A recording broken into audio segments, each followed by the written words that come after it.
So today we're going to talk about how can we really develop a credentialing program in 90 days. And about 2.5 years ago, a client approached me and said, we need to get this done within this time frame. And I always thought it was possible, but I wasn't sure if this client was ready for that challenge, because it's challenging on our end, but it's even more challenging on their end. And in their case, they were able to launch a credential in 45 days. And how they do this, well, we're going to share that secret sauce with you today. So welcome again. This is one of the many courses that we're doing here today, well, as part of the Applied Lifelong Learning Institute, which is part of one of the AIR services that we have. And our overall goal for what we call the All Institute is that it's engaging, it's meaningful, it's practical, it can be applied. And there's problems that we'll share or examples that we'll share with you. We have some upcoming courses throughout the year. They're on our website. The two that are not on our website is evaluating vendors. We're doing a lot more of that work where we come in, we evaluate how to write RFPs, how to evaluate RFPs, and essentially evaluate the vendors coming in an in-person, and we provide our expertise from both the business perspective and the psychometric perspective, and being a credentialing manager, dealing with the vendors itself and the contracts and things like that. And then the other one is virtual test development. You know, there's some pros and cons. And we'll get into that discussion in that course. So that's just the introduction to the Applied Lifelong Learning Institute. So thank you for joining. So one of the things, what happens is when you try to develop a course under 90 seconds, I'm at 90 days, not 90 seconds, is that you have to take all these things into consideration. What you see here is a timeline for really the JTA, for the test development pieces, including the JTA all the way down to launching it. And these are the things that, you know, Liberty and I, being psychometrically focused, think about. But there's a lot of things that actually happen before that, before you even start to think about putting together an exam program or credential program in any sense of it. The 0 day, you need a 0 day strategy, believe it or not. And then you have to get your marketing, operations, and other things together. So what does that really look like? Well, this is your 0 day plan. Before you even really should sit with a psychometric vendor, you really should think about, well, what's your budget, financial goals? Do you have your vendors lined up? Do you have a staff to do all this work? Are you going to be accredited? That requires some staff dedication, committees, data management, and security. Whether you want to pursue accreditation, a lot of times when you pursue accreditation, it's going to be actually a little longer because you have to actually put all your processes together. You can't be more agile. You could still be psychometrically valid and you have a good credentialing program, but it requires extra oversight and things like that not necessarily contribute to being psychometrically valid at times. Then with the strategy, you should have a credential name. I've seen programs have a name at the very, very last minute, but think about it. You've been trying to market this almost a year now and you don't have a name. I've seen that happen. I've seen groups not have a purpose or scope. Well, it's great you have a name now, but what's the entire purpose of this? And I've worked with a group that couldn't launch a program, but they sat with me with 2 JTAs over 3 years. They ran 2 separate JTAs because the purpose and scope had changed. And at the end of the day, they couldn't continue. So that was really a waste of time and money, in my opinion. But maybe they had to go through that to see what would happen. You also want to know who's going to take this certification or certificate. What's the competency level of this person? Are they introductory level? Are they more proficient? Are they intermediate? And there's different ways of looking at what it means to be competent and the different competency level models out there. Then there's the assessment type. Is it just going to be a simple multiple choice question, or is it going to be more complex and be more, computer-based simulation, or in, clinical encounter like the medical licensure does, and even the vets as well, the veterinarians. And what are your eligibility criteria? What's what's the necessary requirements to sit for the exam? And so there's so many things within this strategy, and also marketing. I mean, this is a quick preview of what we're going to get into in more details, but some of the marketing things, again, what's your primary audience? What's your branding strategy? What's your digital strategy? What's your non-digital strategy? What's the price for this? What's your product and service strategy? And are you going to go international? And what's, how do you do various things around your research, marketing research aspects, and learn more about the purchasing cycle and the purchasing intent and things like that. So that's really, really important. So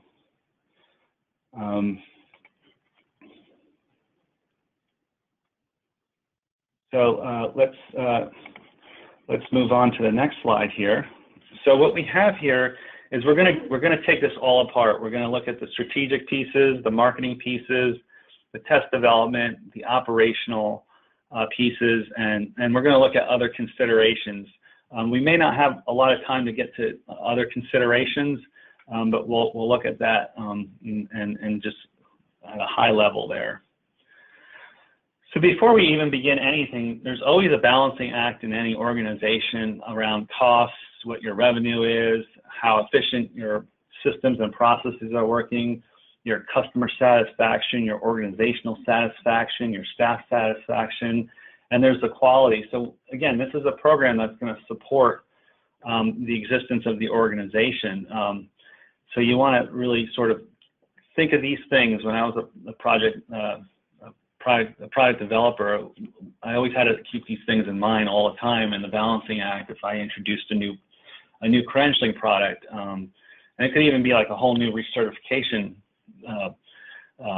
product that I was introducing, or really reinventing the recertification process in itself. So what we're going to talk about now is the strategy. This is all happens really at day 0, and these are the areas of strategy: name, purpose, audience, assessment type, competency level. We talked about a lot of these things already on that one slide, and we're going to talk about this in much more detail. So, to help you out with a name, there's different ways to do it. This comes really from more of the marketing world of what we've seen in different names and things like that. You can have a descriptive name, like assessment, education, research experts. What do we do? The project management institute, and then twist it up. You could do a Volkswagen, the people wagon. You could do prefix, suffix, which is the Apple iTunes model. You compound words, sticky notes, make it up. Haagen-Dazs, it comes from Brooklyn, New York. It's not a Dutch or a Scandinavian type ice cream. You could change the spellings, like Publix and Fruit Loops. You could misspell words. These are things, normally it's more around descriptive for credentialing. You could also use the person's place or name, Amazon. So, you could use that too in credentialing as well. Verbs like move it or helping America. An acronym, that's what tends to happen in our field, is we have an acronym eventually. And then the other thing is, when you make billions of dollars, then you could just use a symbol like Starbucks has done, and some other groups, and drop things like Dunkin' Donuts is doing now. So there are a lot of things you could do in terms of a name, and there's no right or wrong way of naming things. Those are just some examples of how to name any type of product. Again, what's the purpose of the certification? And it's really to determine the minimally qualified person, to make sure that you're keeping the most competent people in there and really not accepting any incompetent folks. So that's, at the end of the day, the entire purpose of a certification. And then, one of the questions I consistently is, if someone doesn't do something right and they're certified, is this a life and death situation? So the level of attention that needs to be done when developing that credential is even more so higher stakes. So it's a higher stakes exam when there's life and death decisions around what they need to do, and ensuring that they're competent. So we'll move on to the next slide. I think these are Liberty slides. So Liberty, do you want to go through this? Sure. So as you think about your certification, the very first thing that you need to think of is who the audience is. And actually, you may even argue that to some extent this actually defines the name of it as well. But who are you trying to target for the certification? Is it the medical professionals, engineers, computer professionals? It could be anything. So who is your primary audience, and really defining and understanding who that audience is. And then you deciding at what level you're trying to create that certification. Is it for entry level? Is it for specialists? Is it for more advanced people? Is it for experts? It could be any one of those things, any one of those levels, as you consider who your audience is. And then, of course, the demographics of that audience. What is it you expect them coming into this process having? The content area is kind of a no-brainer, but is there some level of experience that you expect them to have? Education, training, other credentials. Is this a regional kind of certification? Is it a national level kind of certification, or is it something you intend to be global? And then what job titles would fit into the audience? You need to think through all of these, because that target audience is going to define the rest of how you lay out the tasks that are of interest and that you're going to actually include and assess in your certification process. And so to think about this in terms of the competency level that you're going to validate by the certification, there's 3 primary levels, although you could even add one before this if you thought about a foundational kind of level. This is someone who may be brand new to the field, and so they're basically knowledge questions, making sure that they have the right knowledge. And you might choose to certify the foundational level, but primarily when you're looking at certification, you're looking at deciding between, is it entry level, an intermediate, or advanced certification. And you may even decide to build out the whole learning journey, the whole role in your certification process, where you have an entry-level certification that is then built upon for the intermediate level certification, and then the more advanced one. So if you, the next thing you need to do is to determine how you want to evaluate the competency. And a lot of this actually is driven by how you're going to deliver the exam. If you're going to deliver an exam and you're only going to do it in paper and pencil, you're kind of limited in how you actually evaluate the competency. Probably multiple choice questions, things like matching you might be able to get away with.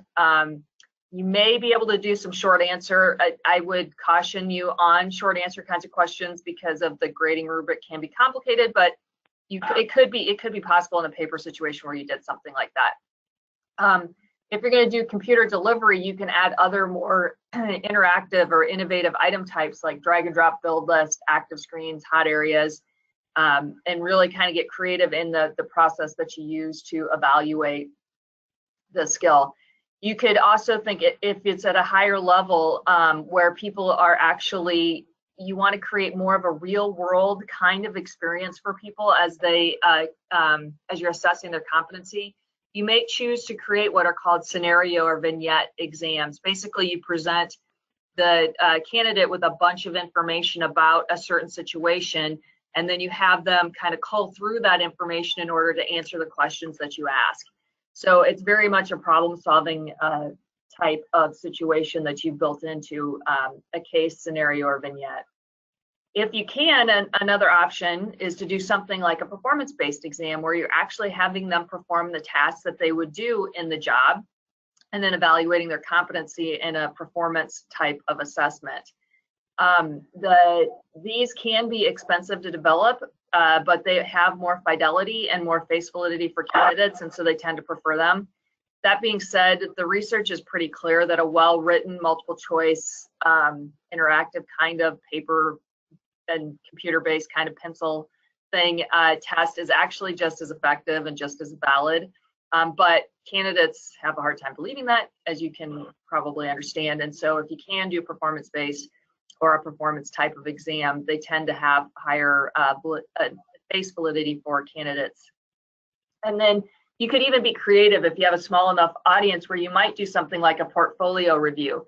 These tend to require manual scoring and grading and evaluation, and so they may not be scalable if you're talking about something, a program that's worldwide, or a program where you're going to have lots of people submit stuff.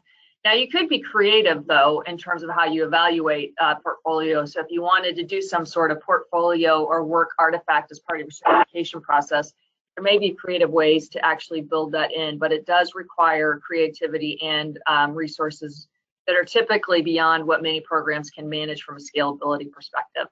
But again, it depends on your target audience and your distribution in terms of if that would make sense for your program.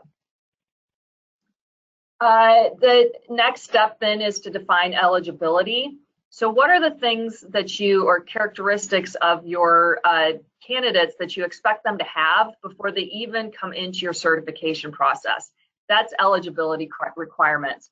So you may require that they have certain types of credentials before they even start, a certain level of training or education.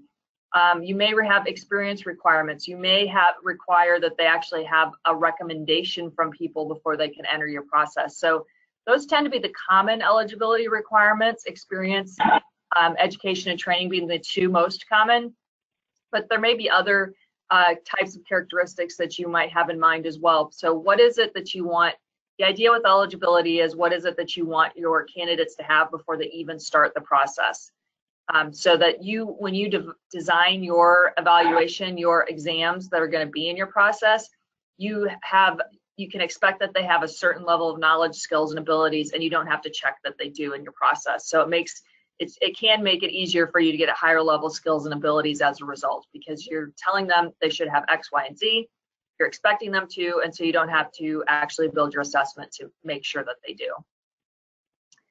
Then the next step is to actually decide how you're going to deliver your exam. Actually, this is probably all happening at the same time, quite honestly, especially if you're trying to do this all in 90 days. You're having these conversations kind of in conjunction and in tangent with each other. So you can do computer-based, obviously, you can do paper and pencil. The computer-based ones and IBT are similar in that they're both done on a computer. The IBT is internet-based testing. The difference is that computer-based testing tends to be done in a test center.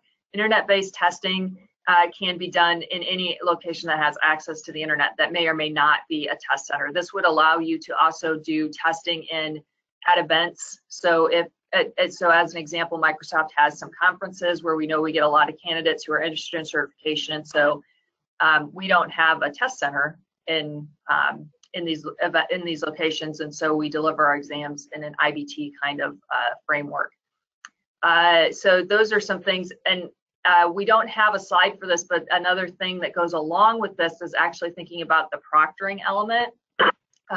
So if you do something like computer-based testing or internet-based testing, are you going to require an in-person proctor versus an online proctoring situation? And so that's yet another consideration, is that do you want to be able to allow people to take their exams from home or work or some other location, or do you require them to go to a test center?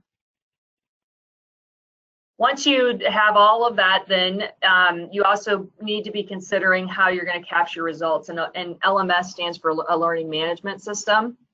So you're going to, in most cases, you'll probably have an exam delivery provider. And so you need a system or a service that sends the data from the exam delivery provider to your program. It would feed into this LMS.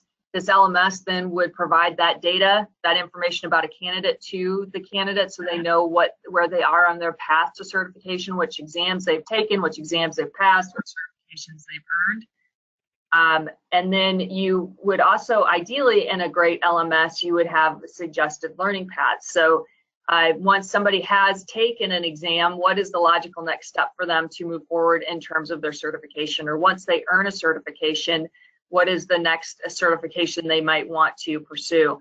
The idea with the LMS is that you're getting data from the EDP, you're sharing it with the candidate, and then you are suggesting learning as a result of that.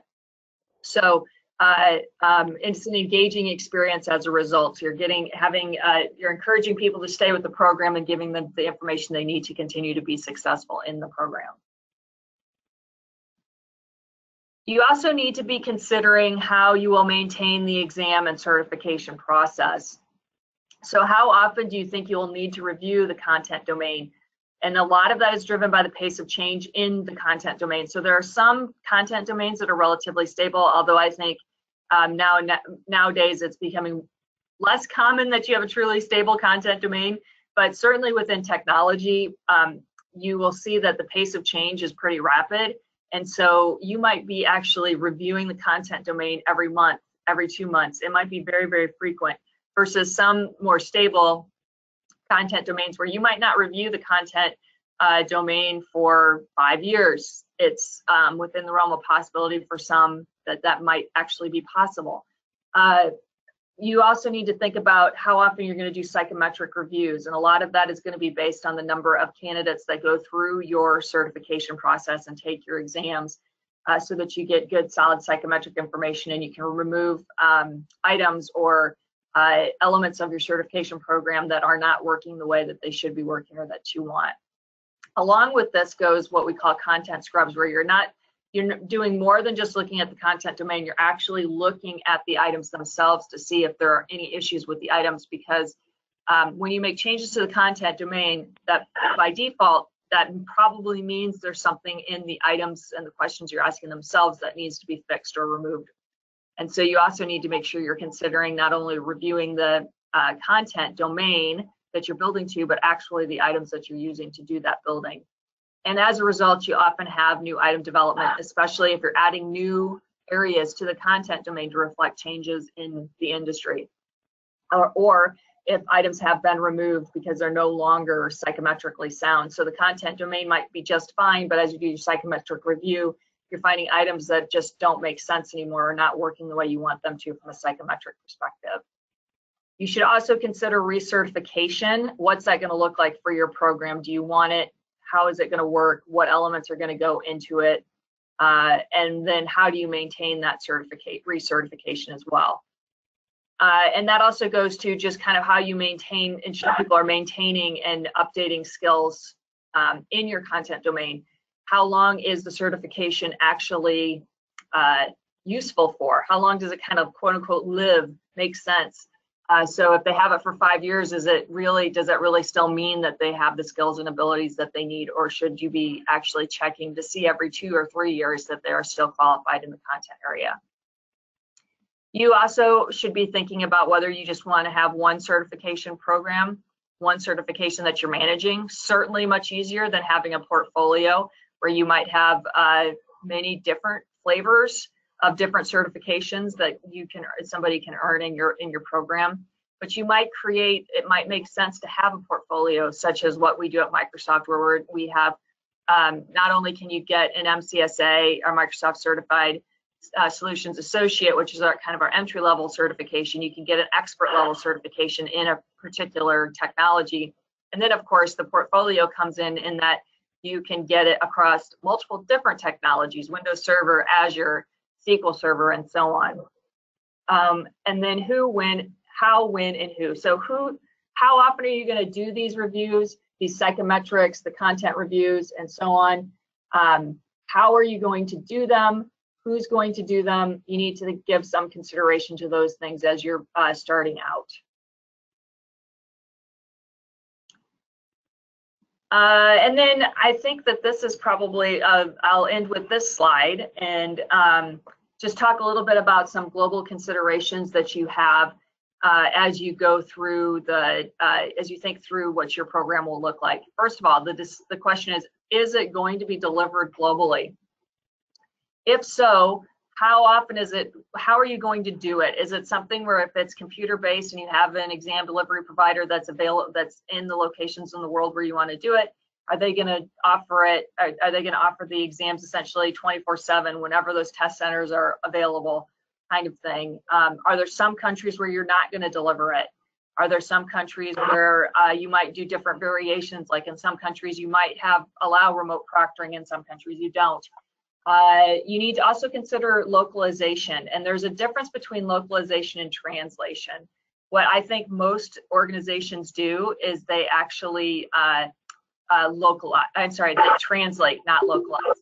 Translation is literally just taking the words from English and putting them into the other language that you want to put them in. Localization is actually more nuanced, where you're actually taking the text of the question and you're modifying it based on the local use of the technology or the content domain or whatever it is you're trying to measure that's relevant within that locality. It's much more difficult, much more costly to actually do true localization, which is why most organizations end up just doing a translation. And then, of course, if you decide that you're going to do this, you do need to make sure you have a maintenance plan that you're looking at and how you're going to maintain and keep the content that's in these localized languages up to date. So maintenance across languages is really important. So you can imagine that all of this has a significant cost, investment cost associated with it. So you need to consider if it's worth it. So every language you localize into, you have to maintain and make sure you're updating the content in those languages as you do all of those content scrubs, as you do all of those reviews of the content domain. And so it's not just the items that are being localized either, it's all of the communications that you need to localize in those languages. So how are the learners or your candidates actually understanding what's going to be on the exam? You have exam prep guides and exam preparation materials and communications that you send out to your candidates once they pass an exam or earn a certification. You might have FAQs, you might have your standards for your exam and expectations and so on. All of that stuff has to be localized once you go down this road, so or translated. So it's an important consideration, and it can be a very costly one, and so you have to weigh the pros and cons of doing that and if it makes sense for your program. All right, Manny, I think I'm handing it back over to you. Yep, so I know that was a lot of information that we just flooded you with. Some of you are more experienced, some of you are not. Some of this is more of a review. So again, this is 90 days, so this goes fast and you really have to consider these things. Else if you have more time, which most groups do, I'd say 95 to 100% of the folks do have a lot of time left to do this. So to get this all done. So and it's not a 90-day sort of goal that they're reaching. So that's a question to ask yourself throughout this presentation. Are you really ready to do this in 90 days? And then if you have any questions, please feel free to put that in the chat box there. So we're going to move on to marketing. So when you look at marketing strategy, there's the strategic piece and then there's the tactical piece. The strategy is really setting up the plan, and then the tactical piece is executing that plan. So there's a lot of things to marketing. I used to be a marketing researcher before I got into any credentialing. I was always doing research on psychometrics type of research prior to anything I did. I'm one of the few that did not wander off and do other, in terms of my trajectory, it's always been around research. But I did marketing research for a pharmaceutical firm and when the yellow books were around. But the pharmaceutical firm did a lot of these sort of things. There were different types of, branding, services, promotional, customers, products. These are all the areas that are really important in your marketing strategy. Digital and social media, print there, and blogs and video. There's no video here. Word of mouth strategies, word of mouth advertising, which would be part of your advertising campaigns. But one of the things that I think a lot of folks get lost in is that a credential is not different in terms of how you treat it as a product when it comes to marketing. Any type of credential, certification, badges, they're all products just like an iPhone would be, or a car would be, or anything like that. And we do borrow a lot from these industries to see how we could market actually more effectively. So when you look at the bigger marketing considerations within credentialing, you're looking at, your primary thing is to look at your audience, or your segmentation analysis is what marketers would call it.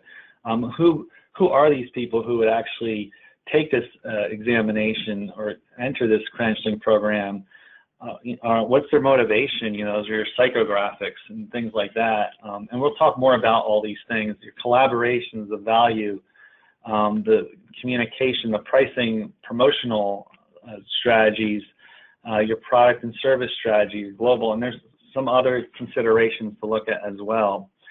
So your audience is, what I was talking about was your psychographics, is your intent, the behavioral intent to purchase it or even get their attention. What does that look like? What are they? Are they more individuals who are happier in the world or less happy? And these are the things that can affect your psychographics. Then there's your demographics. Where are they from? What's their background in terms of their careers and experiences and things like that. And then there's your geographic, where they located, and then your behavioral, how do they act in certain situations. So psychographics and behavioral. Psychographics is their personality, behavioral is what they really do, so that's really the difference there. So that's how, this is a traditional audience segmentation for most marketing research firms. And these are the things that we would look at for credentialing as well. And then your collaborations. One of the things I tend to push more and more so is to have a business advisory group or council that are individuals who would look at any of your credentialing products. They sit and they advise you from day one, because these individuals are going to be your most influential folks to get the product out there. And because they know a lot about your product and how it was developed, they have an investment and they want to sort of sell it out, help you promote it and sell it. So I try to get folks to come up with a business-to-business or advisory or business advisory council to help them work on creating these collaborations. And B2Bs, PMI came from the Project Management Institute. The PMP was really something that IBM needed. So they created, it was created in that conversation. So I try to push organizations to try to sell not the credential to the individual, but to the corporations or the organizations and what we call business to business. The other thing you could do at the same time is get these individuals to endorse your credential. And then there could be joint ventures or some groups that do revenue share with certain things. It doesn't have to be a revenue joint venture. It could be, a promotional joint venture or marketing joint venture. And then a steering committee also can help from either a technical side or a business side or even marketing side. So those are really important things to have in terms of helping your marketing strategy. The other thing is, again, who are your stakeholders in terms of your credential? You have your target audience, which is obvious. You have your hiring managers. So what do they want from the credential? That's why this is important. In terms of coming up with your value proposition, these are the individuals that usually make up the individuals you're trying to sell value on. So your policy-making bodies, the public, the policy-making bodies could be the government, or it could be another sort of nonprofit organization or for-profit organization, depending upon what they're doing in terms of policy. But those are really important individuals to consider when you're trying to sell your product. They could help you in different ways, and you could actually look at their motivations. So these are some of the value when you come up with a value proposition in credentialing. This is pretty typical. A lot of this has been looked at from the research point of view of the nurses, and they do a lot of work on value of the nursing industry, the value of the certification or credential. But there's intrinsic and extrinsic, and that has to do with your motivations. Intrinsic is more of internal rewards, personal satisfaction, proof of accomplishment, professional growth.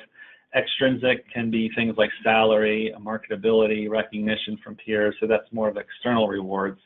What we do find in the research is that more folks value the intrinsic aspects of the credentials. So if you ever do a survey around this, you'll find that the things on the left-hand column and the intrinsic are what gets rated usually higher than the things on the right-hand side. A lot of folks in most careers after so many years can hit the extrinsic rather easily, but folks who've been in the career for a long time, which tends to be, 10 years or more is where we get most of the individuals holding a credential in most industries, and that's why we think the intrinsic comes up as well as one of the factors, not the only factor, but one factor. So how are you going to communicate with your stakeholders and your audiences the credential? So digital marketing is where most folks should be. Traditional is a little bit more expensive, but it still helps out. These are just the different areas. Digital, our marketer, who all he does is this for every day, his expertise is in digital marketing. He worked at Adweek for a long time. He'll always say that we should have a blog that we do at least monthly.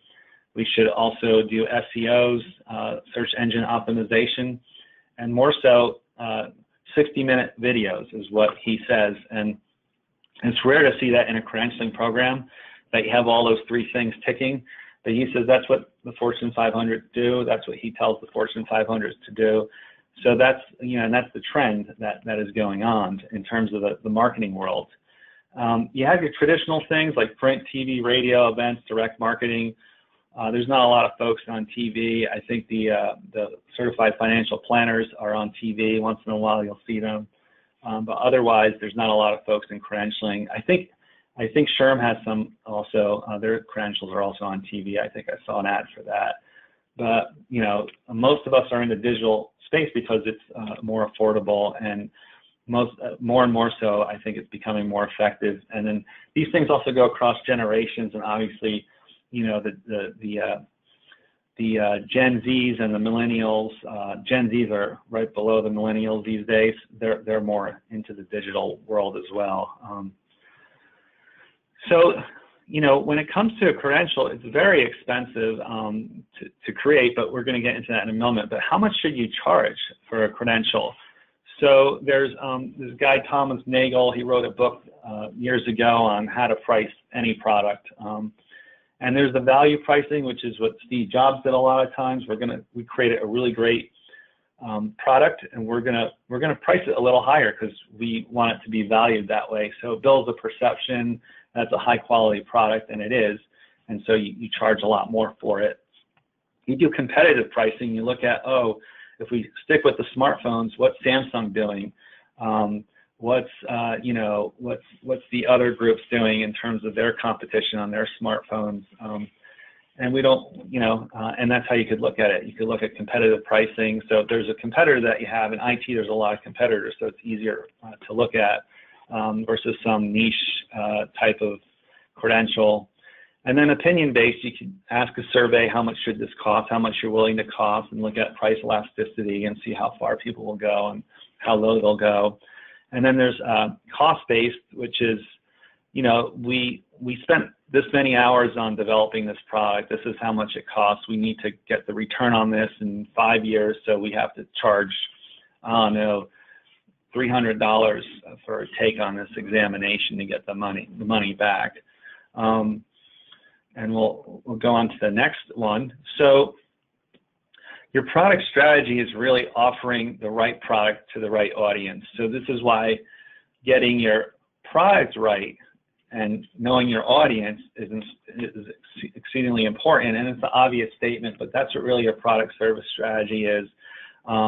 It's really looking at what the target audience is, what their motivation is, what's the messaging, positioning, the quality of the product, what type of guarantees are you making? In this case, you're assuring the public that you're going to ensure that the person is competent for most certifications. Then there's the customer satisfaction piece. Is the person really think that they're qualified to do the work? And that's from one customer. You can have your businesses where they bought 100 certifications from you, and are they satisfied with that they have competent workers? And then how does this all look, the packaging? A lot of times our packaging is disguised in a number of ways in the credentialing world. One is, they come to the website and they go through a lot of interfaces, a lot of information. So how you're packaging that, and then they go to the test center, or maybe it's internet-based, or if it's paper and pencil, how did you package that entire, not only the product itself, but the experience? A lot of times we forget how they go through the entire experience and the process of getting a credential. I usually have folks, when I do any marketing research with any of my clients, I ask them to sit down and actually take an examination and go from step one to the very end step. And it's a really interesting process. I actually do it as well when I do marketing, so I could get a sense of what goes on, and I can say, you know what, I didn't really like this, I like this. So it's very important that the employees in your organization are involved, and see if you could, you know, a lot of times there are changes that come as from that process of just sitting and taking that exam yourself. There's a lot of global considerations, and we actually have a whole presentation on this that's, I think, an hour and a half that we're going to have, I think, in the summer. But it's, you know, you're looking at, like Liberty was talking about, not only have to localize your test items when you translate it and localize it, but you have to also localize your marketing activities. What may work in the U.S. may be actually insulting in another country. You know, you know, like in the Middle Eastern countries, if you have a female that doesn't have a covering over it, it could be insulting, you know, and you get no one to buy it. So, and that's also a fairness thing if you have an item like that. We'll get into that maybe later on. But the value of the credential in different regions is different as well, maybe. They might value the credential because professional development is more important than anything else. And then there's also the government you have to work with and partners there. You know, in China, when you go there, you have to have a Chinese firm or a consulting firm that helps you navigate a lot of different things. And then what type of motivation do they have? And then again, your marketing and communication strategy I just put in there is what we're talking about now. It needs to be adjusted probably. And your pricing, sometimes your pricing has to go down, or sometimes it has to go up, and it depends. So there's a lot of things to consider. You know, we didn't even talk about, you know, how much money you can get, because there's a lot of taxes or levies and things like that happen in certain countries. So just a lot of things to consider when you go global. It's very difficult, especially if you're in multiple countries. You know, Liberty working with Microsoft has a lot of these challenges there. So there's a lot more here, you know, when you're looking at this in terms of considering your marketing plan and strategy. So, you know, there's the candidate satisfaction, likelihood of earning another certification. We talk about that in an upcoming session with stackable credentials. You know, how do you stack it above or below? You know, creating the pathways for the certification.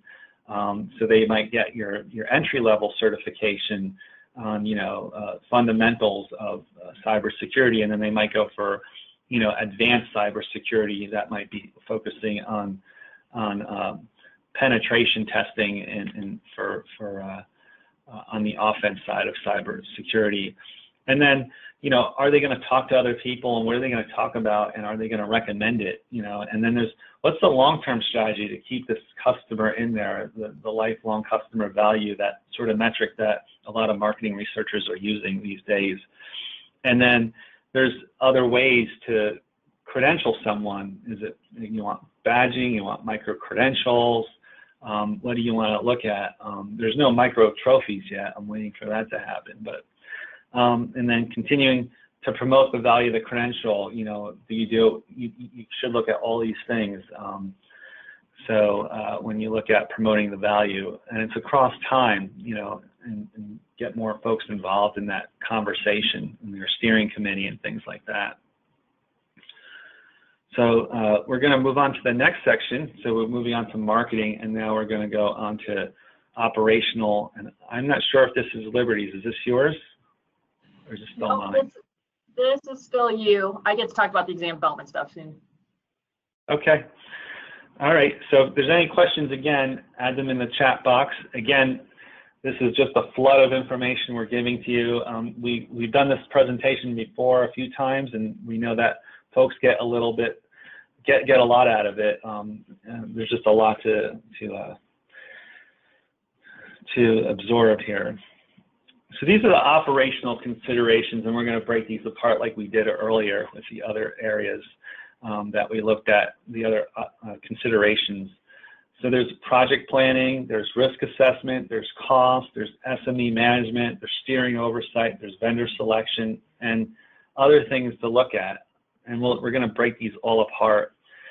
So, you know, with project planning, you know, there's a lot that goes on, and in 90 days, this has to be really on. You really need to be on top of these things, and how do you deal with any of those risks that happen and that could throw you off the schedule. And you have to have the right internal resources. You know, if you're going for accreditation, or if you need a psychometrician, or you need some just support in general, you really should make sure you have that all in place, and your vendors, and make sure your SME recruitment. I always find that SME recruitment is the most challenging of all the project planning aspects. It's just so difficult to manage these things, and there's not a really great way of really doing it, except really trying to schedule folks. There's great tools out there, and there's great systems and things like that, you know, like doodle polls and things like that exist to help our life a lot better.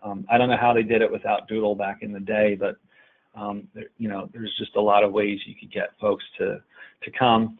And then your subject matter experts, and then there's a budget. You know, do you have enough money to do this, and other resources of equipment and things like that. You might need a projector, for instance, for some meetings, and things like that. And then there's the piece of risk assessment here. You know, and these are the areas of risk assessment that you have to consider. You know, you're developing this examination very quickly, and you don't want to risk that, you know, your customer service is going to be poor. Well, you put up, you know, you have a certification all set, but you don't have a website, or you don't have an email for customers to even interact. I don't know how you would not have a website, but you might not have an email or a phone bank or anything like that to help people get in touch with you. And then the brand can suffer for a number of reasons if you don't have a lot of these things in place, whether the website is good, and the registration for the examination is all set, and the payment systems and things like that. You know, when I was working on launching an examination, we did a soft launch, and we found out for some reason the accounting group didn't talk to the technology group, so we couldn't collect money on the soft launch. So we did lose a little bit of money, but thank God it wasn't a lot. But I was a prod developer, so I was responsible for that. So I got yelled at, deservedly so, and we moved forward. But it was very embarrassing because I did ask those folks to talk to each other, and you know, I did have it all documented. So I was able to middle my way out of it. But these are the things that can happen. You know, this is one of the mistakes that I made in my career that I hope never to make again. And then there's psychometric considerations. You know, when you're going that fast, you really can lose sight of various things that, you know, should be psychometrically there. You know, you have a survey, you're really wanting to get the survey done for a job task analysis in 2 weeks rather than keeping it out there for a whole month, which is what most groups traditionally do. And now you only have 10 people who took the survey. So if you don't have a psychometrician that says, over my dead body, we're not going to release this. If you have like 10,000, even 1,000 certification holders, and you only got 10 certification holders to answer this, or potential certification holders to answer this survey, then, you know, that's an issue. You have really low response rate there, and it makes it less defensible. So there's the legal issues. You know, how can you stand this up in court if it has to go to court? You're spending a lot of money going very quickly. You might have to spend more to fix things if it goes wrong. So there's that risk too. There's organizational risk. You know, you might burn out some of your staff going that quickly. And things like that. And then the organization might not be ready to do this. You know, you put a budget together, and now they say, oh, we don't have a budget because you're over budget for this quarter, and but they said that you had the budget in this quarter, so what's going on? And a lot of times it's our delays as a vendor. We're like, oh, okay, no problem. We understand, because I used to work in a few organizations. We understand how budgets work. And larger organizations are a little bit more difficult to to budget for. And then there's accreditation. What are the things that you may miss? There's a lot of policies. Are you following policies? Are you doing your internal audits? Those sort of things. Being a 17024 ANSI assessor, it's really difficult. I could see going through that if you've never done the ANSI dance or the accreditation dance in itself. It brings up many challenges to go fast and meet accreditation standards. Like I said, not that many folks can do it in 90 days, especially with accreditation, but it is possible to do it with accreditation in 90 days. So, if you have, there's a lot of costs involved. It's usually more than $150,000 to put a simple multiple choice question together. From a resource standpoint, at minimum, most of you all are probably spending a lot more than that because you have a staff to maintain. That's in itself as much as it costs, even including yourselves as maybe directors or certification managers. So that's one end of it. But to use external vendors, this is pretty much how much we cost to do. 2 forms with 100 questions per each form. That's how much it costs generally to do the psychometric aspects of things when you go through the entire program, including the test delivery piece of it, which is by, it's by candidate volume. So that's why we say it's more than $150,000. We don't know what it's on average. We know how much it costs an item on average from, I think, 2007, which was $1,000 from the handbook on test development, if I recall correctly. So it's expensive, and that's the point here, and there's costs associated with these, and this is a risk that you have to take. And the operational costs are really a lot too, where you have the call centers, you have your staff, you have equipment, vendors, accreditation you have to pay for, applications and things like that, SMEs, internal departments. So there's a lot of things that go on.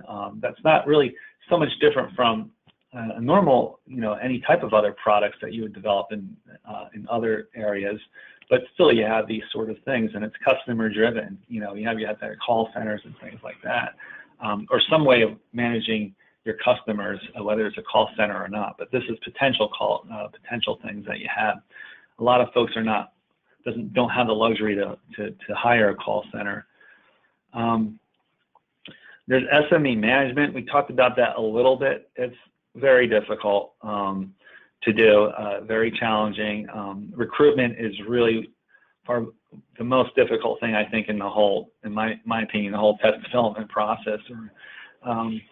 It just requires a lot of skill to do and patience and things like that, and a lot of planning. I think that's the key success to recruitment, is to plan well and ahead of time more than anything else. You have your communication piece, and that's ongoing because you want the SMEs probably to come back when you have to maintain the the certification activities and the test development activities of that certification.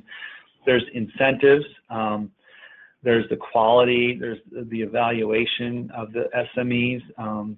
We just had a group of SMEs write for us, and we had about 30 of them, and I think we identified 5 of them that were ones we would ever bring back. We had to clean up a lot of it on our end. So, that's the reality of it sometimes when you don't know your SMEs ahead of time, and it's very fast. I mean, this isn't, we're doing actually an agile system on this actually program. So we're going through some of these growing pains. The quality is not as high, but we knew that going in, so we recruited a lot more SMEs to get the numbers, to play the numbers game. And then there's the documentation of everything. So you have it for ANSI if you're doing accreditation or legal defensibility. Who are these SMEs? If there's one thing I always recommend, and if you're ever in the future going to go for any accreditation, make sure you document the demographics of your SMEs. It's very quick, to do. At least get their resume so you have their contact information, so you can go back to them and get further demographics if you need them, but make sure you document who they are and their contact information at the very least. It's very good for accreditation and also legal defensibility. The next thing is with operational considerations is to have a steering committee, and they really function, you know, on a number of they could function across a number of purposes for your own organization, but they tend to review a lot of different things. In credentialing, it can be policies, it can be results. You know, with accreditation, I tend to have them review the results of the, you know, a steering committee or exam committee, review the results of the blueprint, things like that. You know, even a steering committee could also help be advice for marketing. They can help you make decisions on things. Do they like the results of something or not? Whether it's, you know, a print ad, as simple as that, or it could be something like, you know, do we need to redo this passing point study because it's too low or something like that. And that's a lot of money to redo something like that. And then they could also guide the organization. So there's different aspects of what a steering committee can do, and you define what their roles are. And it could be a lot of different things, what they want, and it could function more of a exam committee, or it could be above it, you know, that, and be oversight for the whole program in general. It could be advisory.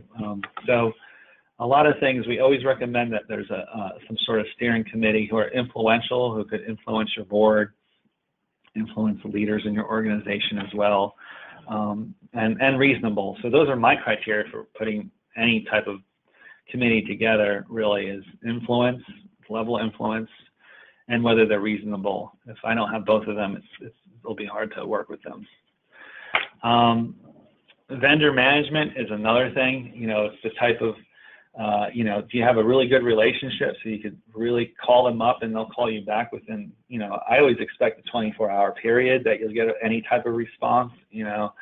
So I've been in situations where I'm working on behalf of the client, and we don't get, most of the vendors are usually very good, but once in a while, for some reason, there's someone that just doesn't respond that quickly. So, and what do they do as well? So when you're going through the evaluation of the vendor, you know, I always ask them for a pilot or proof of concept. It doesn't have to be that big or small, but depending what it is.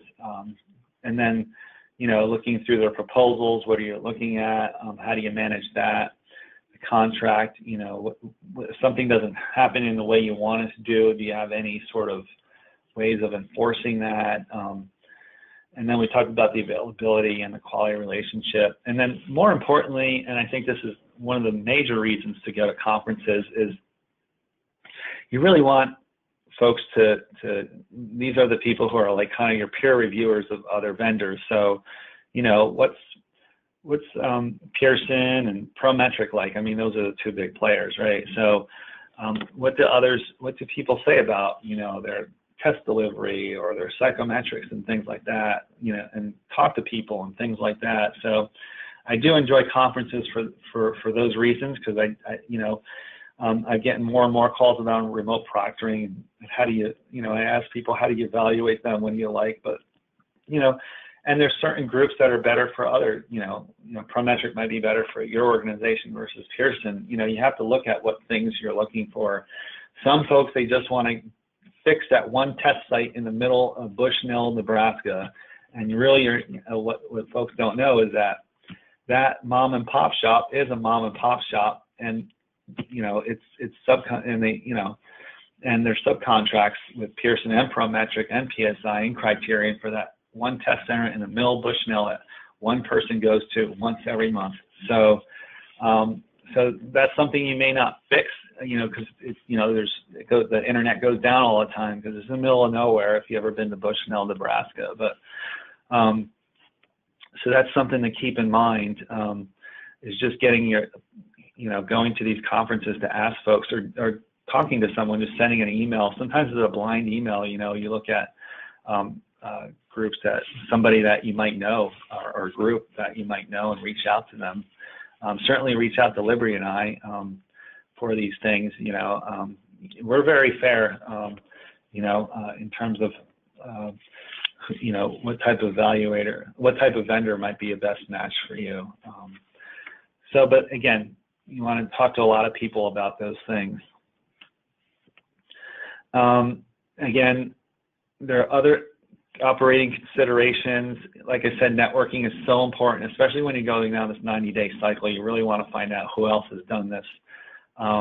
If not, you still want to find out the quality of work that folks do.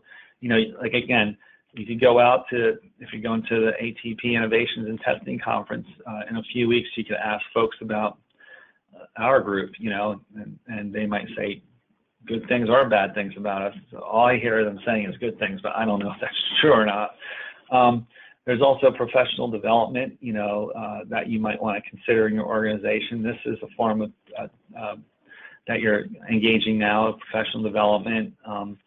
Managing incidents and delays, that's really important. How do you deal with that? If all your items are compromised today, what will you do? Do you have a rapid item response plan?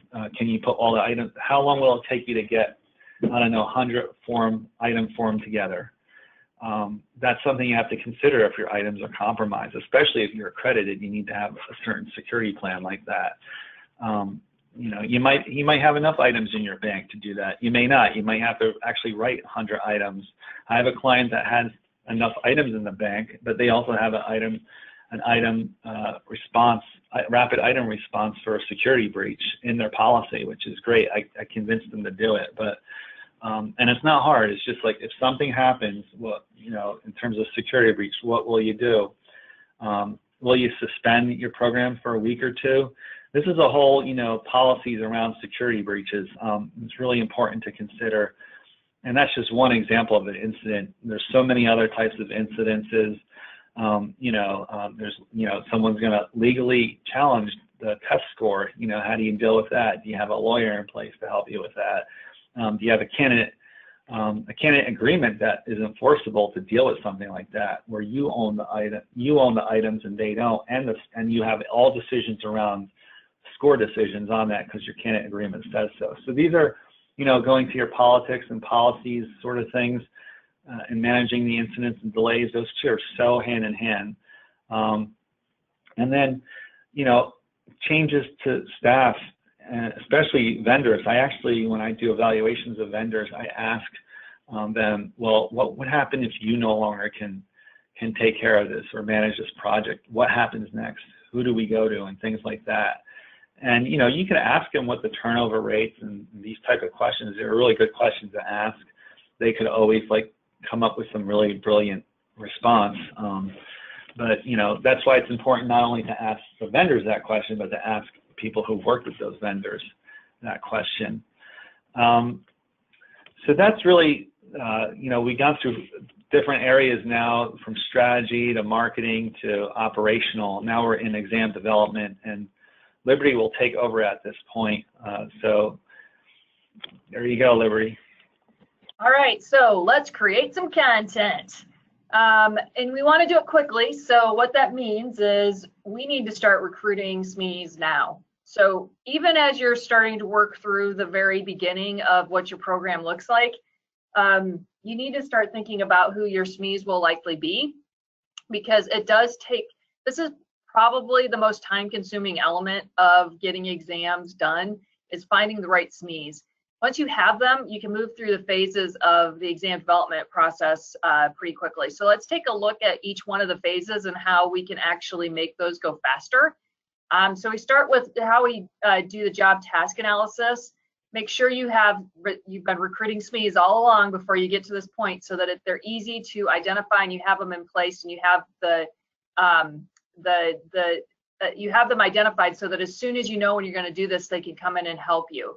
And as Manny mentioned, creating a SME database, keeping track of who the SMEs are and who you actually involved in the process, or maybe you identified but couldn't be involved at a certain point. Maintaining that list will certainly help you move through the phases faster, and it will also help you in the future as you have to think about updating your content domains. So to prepare for the JTAs, to the extent that you can, have the subject matter experts actually do some pre-work. Have them review available resources. Have them work in creating a straw man objective domain. You could do certain things like have them review the resources, look at the target audience profile and identify 10 tasks that they think these people would need to do, and have those done in advance, and then then send them to you or the facilitator to have kind of a straw man OD or objective domain or content domain ready to go so that they can hit the ground running when they come into that JTA session. It may actually be faster to do an in-person session depending on how available the SMEs are, but it may not be plausible. So if you can get SMEs in a room for 2.5 days, 3 days, 5 days, whatever it makes sense given the breadth of your content domain, it can be faster just to do it that way because you have them kind of held hostage for that period of time and working through and hitting everything. But as you can imagine, it can be sometimes difficult to get SMEs to commit to that kind of time involvement. So you may want to consider doing virtual sessions. And if you do those, you want to make sure that no single session is longer than 3 hours, but you might have a session every day kind of thing, so that you actually, what you do is you introduce the framework of the process.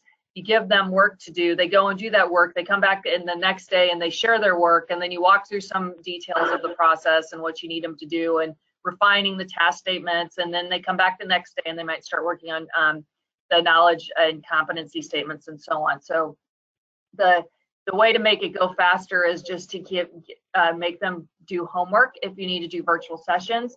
And of course, you will get more engagement if you can somehow pay the SMEs, which can also help it go faster, because if you can pay SMEs, they may be more willing and able to commit to in-person sessions, which, as I said, is probably the way to get it done the fastest, because you literally have that expertise held hostage for a prescribed period of time. You can do faster blueprints by building them into the JTA process. And if you do that, which you can do that in one way, is by having your subject matter experts actually go through and identify the blueprints. Identify the weights that you're going to do with for each of the objectives in your content domain. And so they can go through the blueprinting process within the actual job task analysis. Of course, the risk with that is that it's the same set of SMEs defining the domain and the weightings. And it's always, if you can, a best practice to actually have them have separate set of SMEs. But again, if you're trying to get it done in 90 days, one way to do it is just to have those same SMEs do the blueprinting process as part of the JTA. You can leverage surveys, have templates ready to go so that as soon as your job task analysis is done, you can just plug in your objectives and send it out to the SMEs that you've been recruiting since the beginning of time. And then if you can, leverage social media to help find SMEs to participate. Send it out to your SME pool, have them send it to their friends and family and colleagues who might also be subject matter experts, and do kind of a snowball approach to gathering more information from as many people as possible. Manny, I'm actually having a problem with the visuals for the presentation. So are you keeping up with me? I'm just making sure that you're on the same slide as I'm talking to. Which slide are you on? It should be on slide 46, which is the slide that says faster item development. Oh, there we go. Sorry about that. Thank you. Okay, so how do you create items faster? So as soon as you have an idea of who your item writers would be, try to train them as soon as possible in the process of what writing items look like, and then assign item writers based on their skill sets. So ideally, you would identify people who have certain skills in certain areas of the content domain, and those would be your item writers. You train them in item writing, and then they are writing to their strengths, and so they should be able to generate items more quickly. You may actually consider something like a virtual item development process, where you provide the training and then you let the SMEs go do homework again, and then they submit their items to a lead item writer who is kind of an expert in the item writing process, an expert in the content domain, and then they provide, the expert item writer reviews the items, provides feedback, and it becomes an iterative online process.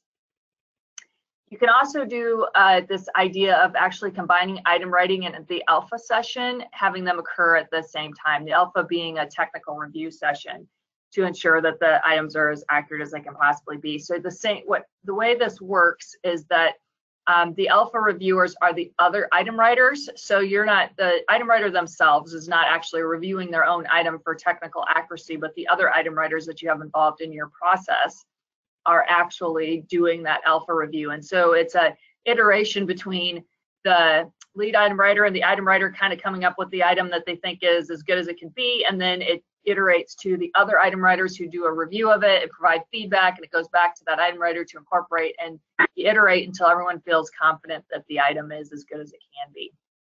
So building in the alpha session as part of the item writing session does speed things up.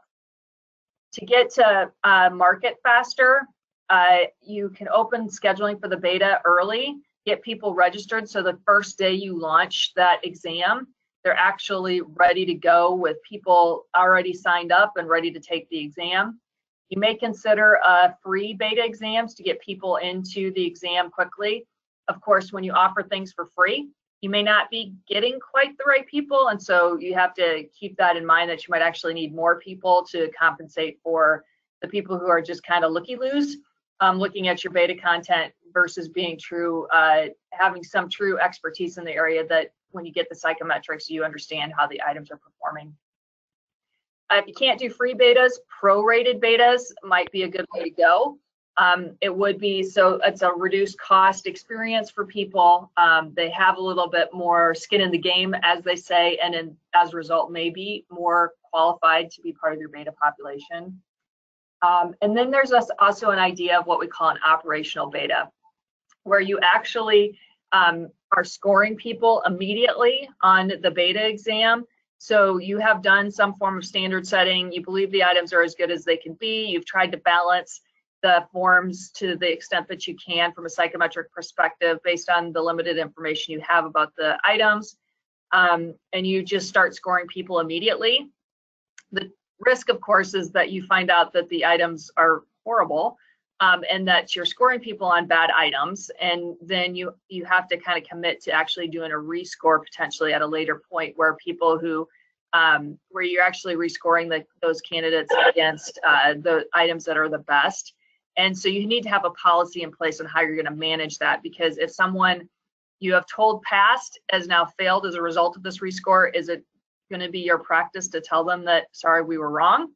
Or do you just really go out and tell the people that have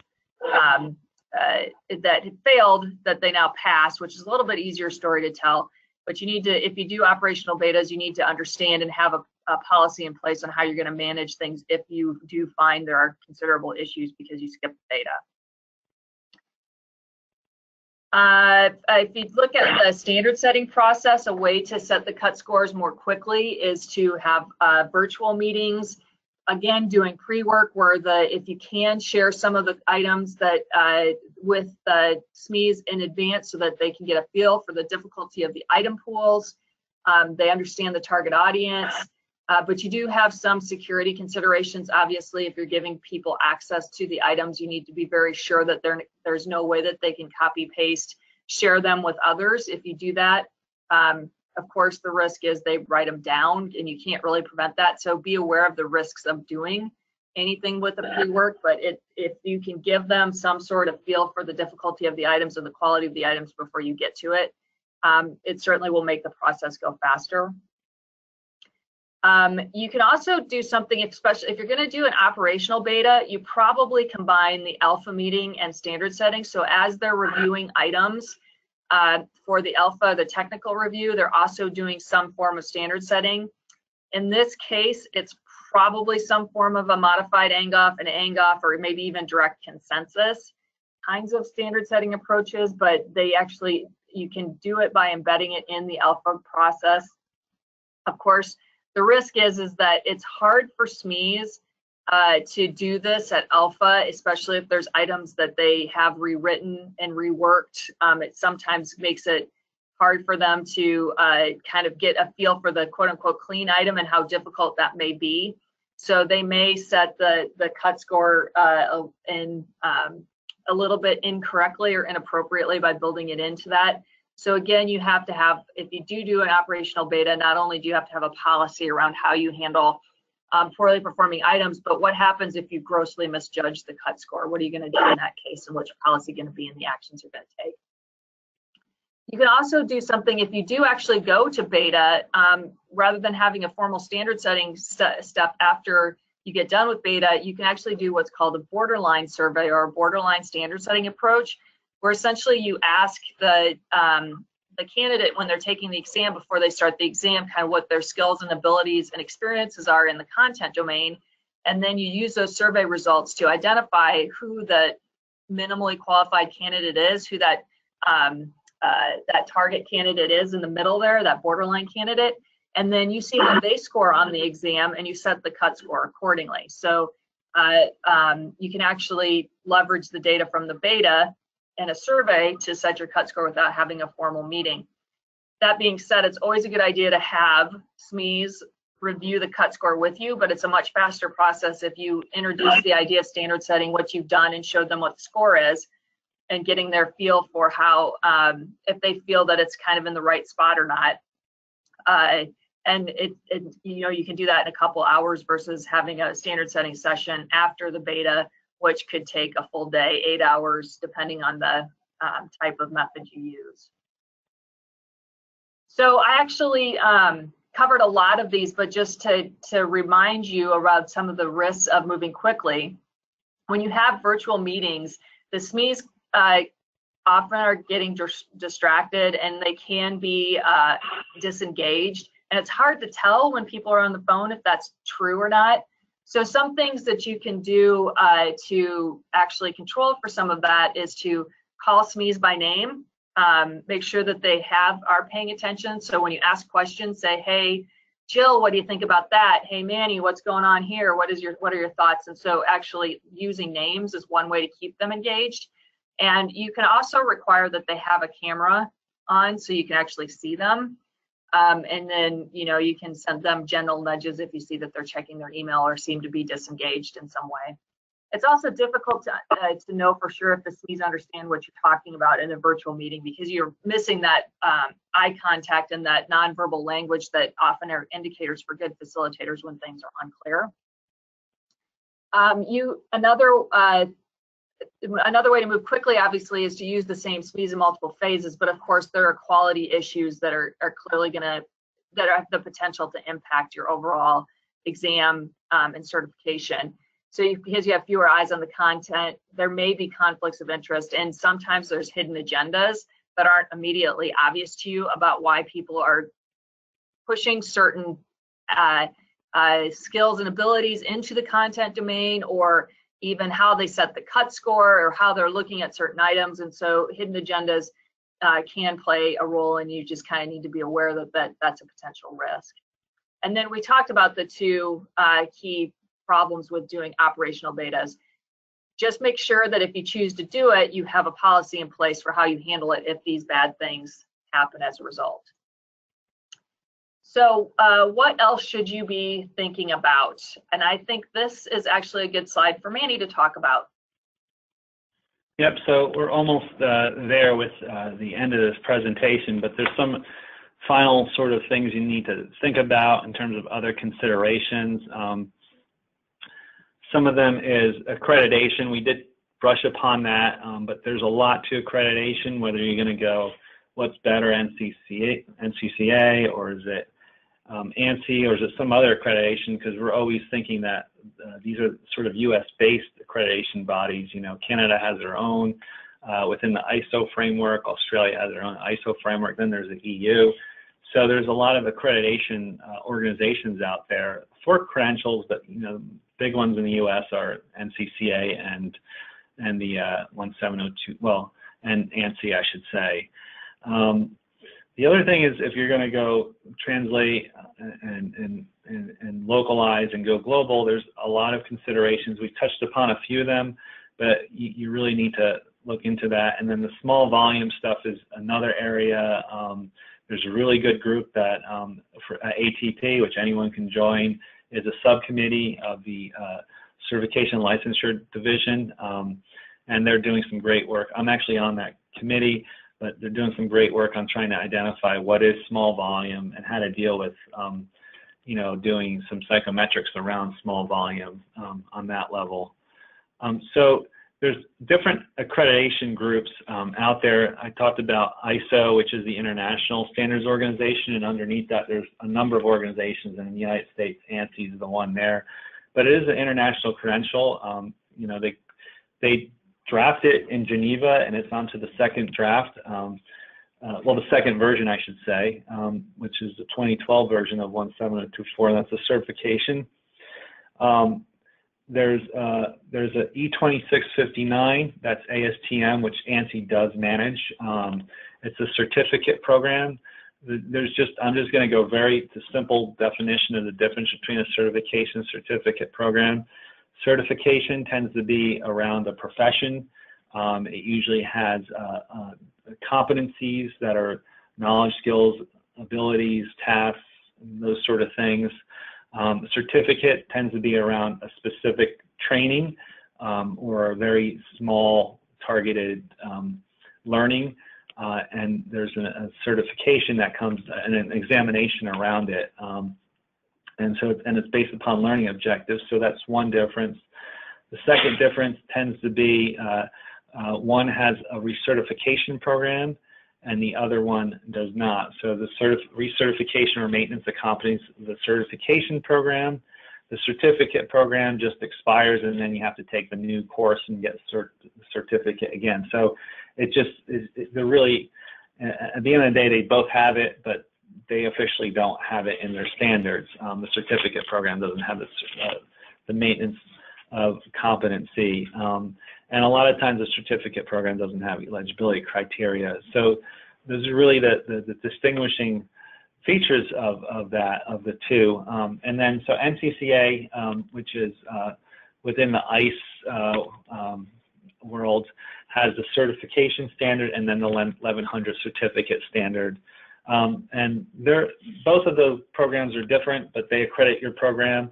They do require some time to fill out, to complete the application and get through it and get familiar with it. And there's, you have to wait for the assessors, for ANSI to get scheduled. So there's time delays that need to be processed. And if you want to get across it, you might have a nonconformity, so you have to address that within 90 days. And NCCA has a certain amount of time you have to address their issues. So there's a lot of work that gets in accreditation. So 90 days is really tough and difficult to do, but again, it's not impossible with a new credentialing program. Again, here are some considerations, whether it's worth it. There's cost, there's time. You have to document a lot. And then there's the psychometrics component to it. They all have a little bit on psychometrics. If you look at both of the standards, I could tell you in 17024, clause 8 is the one that's really psychometrics. The rest of it, from 4 to 10, from 4 to 7 and then 9 to 10, that's really not psychometrics. So most of it, in that case is almost 10, 15%. And then NCCA, I think the latter standards, I think it's in the new one, it's I think 18 to something, 26 or something like that in NCCA. I think, out of 30, I think it is in NCCA. I'm not sure, but again, it's a small percentage. So a lot of it's not psychometrics. So, and you also need a staff. So is it worth it? That's really up to you. For information security credentials, it is worth it because there's actually the Department of Defense directive that says if you don't have it, you can't accredit anyone there. So it is a revenue line.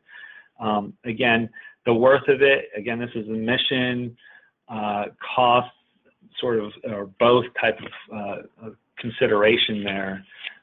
So that's something to consider, and it's something that your organization needs to consider. I personally don't see, I see a lot of value, and then I don't see a lot of value because, from a psychometric point of view, it does raise the